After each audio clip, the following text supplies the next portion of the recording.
Hey everybody, I'm down school. Want to talk through how to correctly connect a set of gauges. Hopefully, if things work out, you guys can come down here and get your tools and maybe I can have you do some stuff at home. So I just wanted to go through that real quick.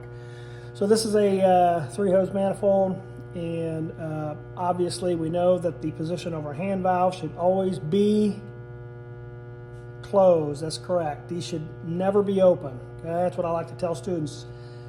What position should these be in? They should always be closed. And when should they be open? Never. Obviously, if you're putting something in, taking something out, then you want to open them up.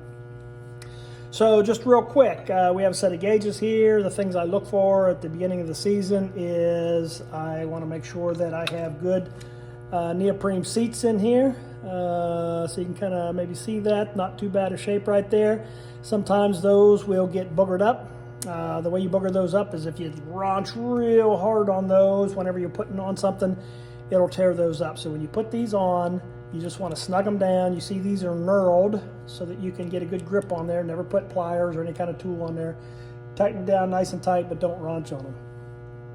The other thing I want you to realize about these gauges is there is a correct and incorrect way to put these hoses on. Let me just take this off real quick. You can see that two ends of those hoses right there. Can everybody see the difference? One has a core depressor, which is this one right here. That's the one that needs to go on the machine. If you leave this one on your gauges and you connect this one to the machine, nothing's going to happen, right? You're going to get zero pressure. There's no core depressor in there. There is a Schrader stem down inside this gauge port, and you must put that one on there so that it depresses that down, right? So make sure you put the right one on. Okay. The other thing you want to do is just make sure these are all snug and these are closed. These all have ball valve, quarter turn fittings on them. You know, the EPA mandates that you have to have some type of low loss fitting or connection on there. You can buy the low loss fitting built into this, which I do not like, or you can just get a set with quarter turn ball valves. That's the one I really like. So anyhow, these do have the quarter turn ball valves, and so we are now going to go ahead and hook these up. What you want to do is find some place where you can put these on a fence post, or you know, something like that. You can lay them on the ground if it's not dirty or muddy out. You do take a chance on stepping on them, something like that. I'm going to take my blue hose and my red hose. And hopefully you can see this. These have caps on them. Every time you go out to a customer's house, they should have caps. If they don't have caps when you show up, they should have caps when you're leaving. Take these off. And you want to set them somewhere where you're not going to lose them. Some people will set them right here. It's not a bad idea. Except that sometimes whenever you turn the air conditioner on, these will start to rattle.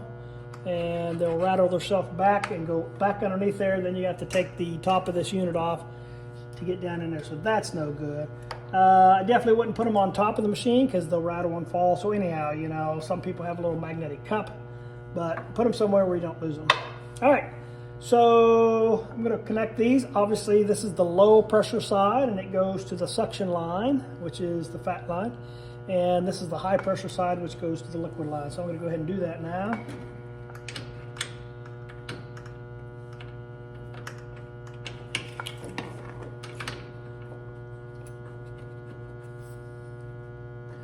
So that's connected there, and let me see if I can do this.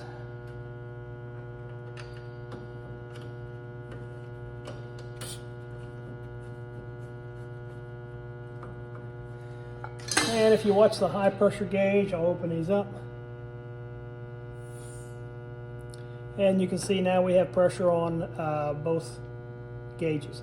What that tells me is there's you know, there's some refrigerant in here. I don't know if that's the right amount of refrigerant or not, but at least it tells me it's not totally empty. Notice that I keep these closed, right? And I'm still reading pressure. I do not need to open those up to read pressure. Next thing I'm going to do is, it's just good practice, is to go ahead and purge these so that I'm ready to put refrigerant in if I need to. So the way I purge mine is I now have pressure coming up this hose and also up the red hose.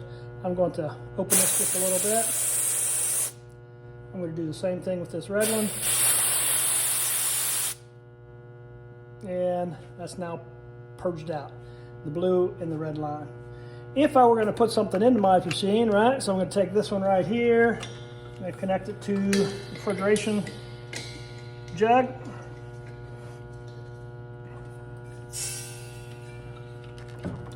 And before I put refrigerant in, I'm going to purge this line right here. So open that up.